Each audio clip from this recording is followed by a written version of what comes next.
In this video, we're going to cover opinionated thoughts on how government sells and the reaction to the mandatory vaccines in New York City.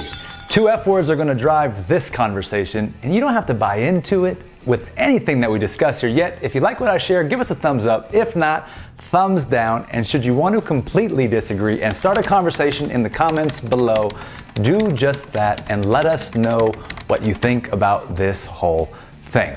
See, to me, freedom is everything. The first F word. Few ever experience it. Every day I fight to build something in business that will continue to provide me freedom as I define it. When was the last time you heard someone argue they love not having an option or choices with free will? It's actually the opposite. People are begging for and craving freedom. I've studied a lot of marketing and sales tactics in the last 5 years and have come to know quite a substantial amount on how power can be used and abused. In government, it's no different. The ultimate level of selling and persuasion and influence, 50 for it, 50 against it, you versus me, and there's no win-win there. Now, a friend of mine was appointed a top seat in the state of Nevada, the highest form of government for this position.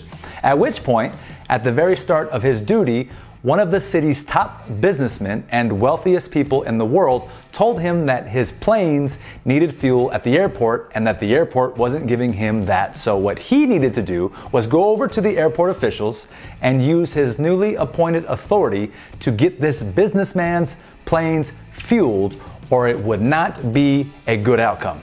To which very few people would say, "No, I'm not doing that." But my buddy is one of the good guys and quickly removed himself from the political position he was in because it was apparent that money bought government in the system. And this isn't new news. Now, I'm going to share something that fancied me. And it's an opinion article that I read from a neuroscientist, and it was my shared interest, which is also an opinion that makes me want to share it with you so that hopefully you can take something away from the share. I'm going to read it verbatim, and then I'll post it in the link in the descriptions. And by the way, I've extracted parts of the article, not the entire thing. All right? It reads this: like other animals, we humans can learn fear from experience, such as being attacked by a predator. Fear, the second F. We also learn from observation, such as witnessing a predator attacking another human. And we learn by instructions, such as being told there is a predator nearby. Learning from our conspecifics, members of the same species, is an evolutionary advantage that has prevented us from repeating dangerous experiences of other humans. Now, we have a tendency to trust our tribe mates and authorities, especially when it comes to danger. It is adaptive. Parents and wise old men told us not to eat a special plant or not to go to an area in the woods or we would be hurt.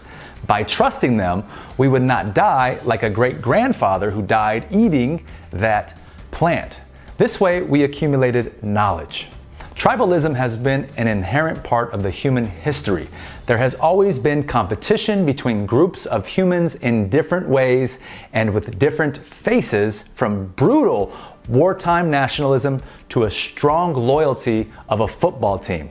Evidence from cultural neuroscience shows that our brains even respond differently at an unconscious level simply to the view of the faces from other races or cultures.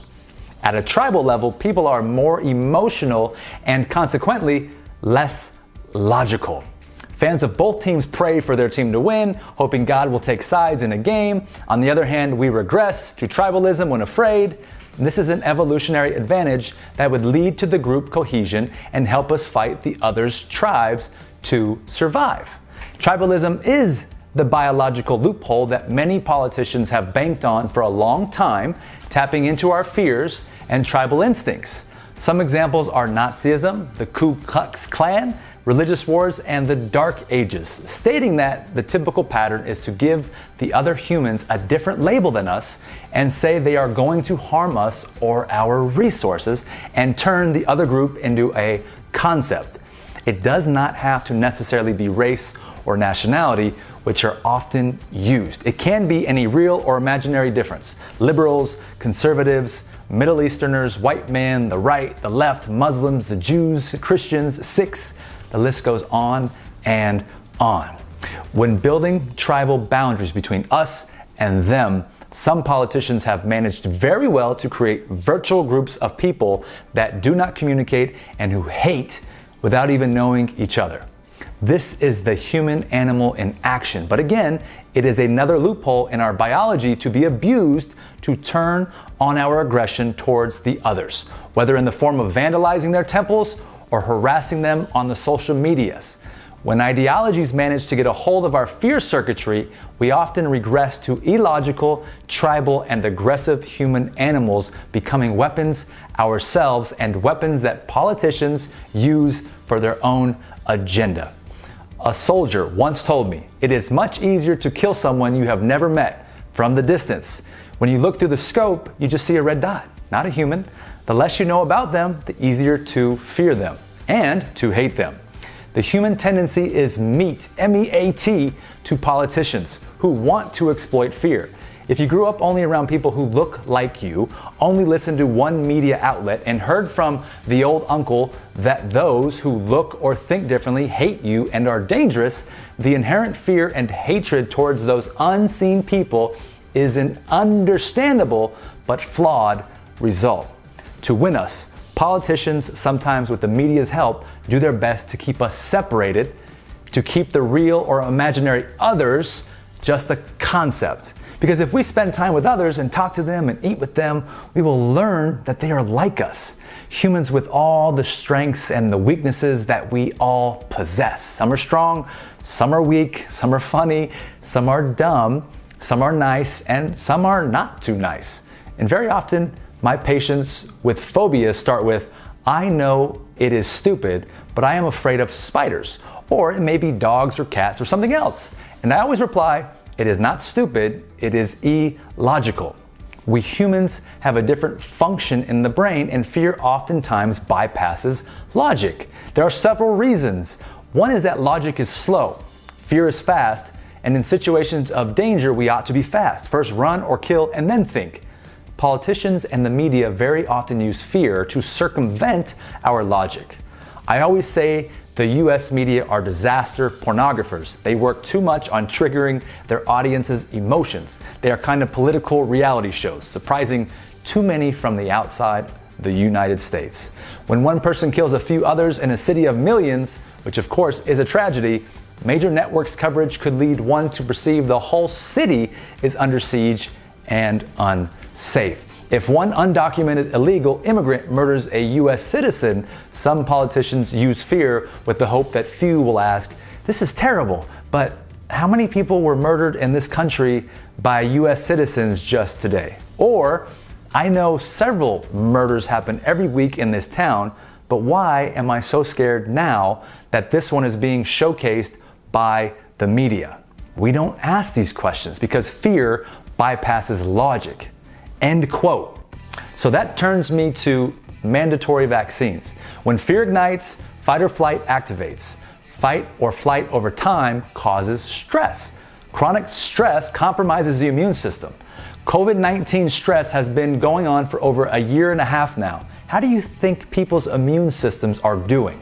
Look at the data. For the most part, the older are higher risk and with more comorbidities. How do you think they're holding up?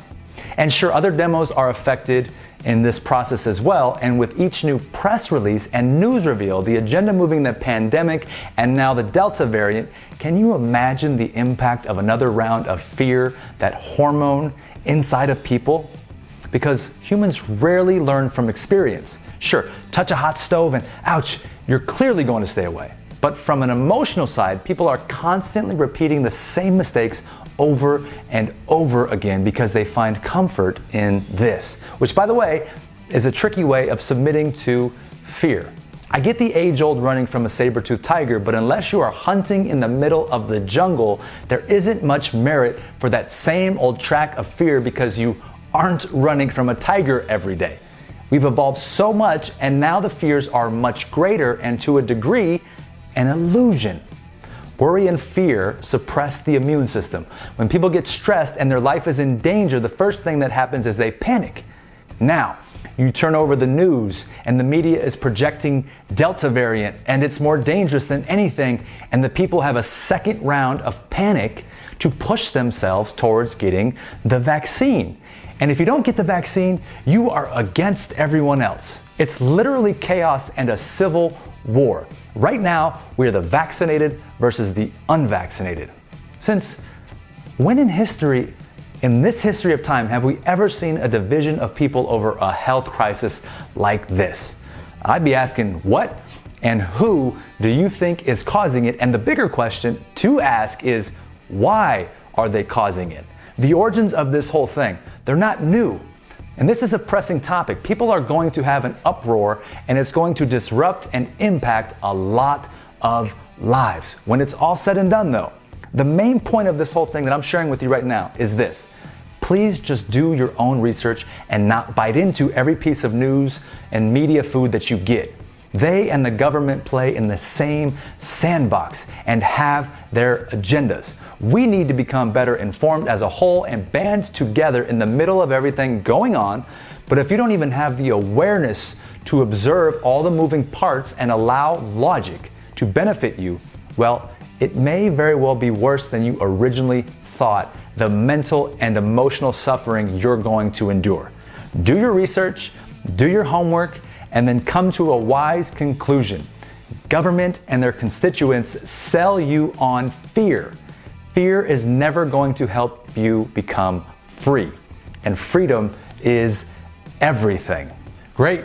That's all for today. If you've enjoyed this and it helped you, give us a thumbs up. If not, thumbs down. We respect those too. And hey, if you haven't done so yet, head down there and hit that subscribe button and the good old notification bell so you can be notified each and every single Thursday and Saturday. We post new content here on the channel to help you become irresistible in sales and life. And hey, if you want more sales prospecting tips, check out this video I did right here. All right? See you next time. Take care.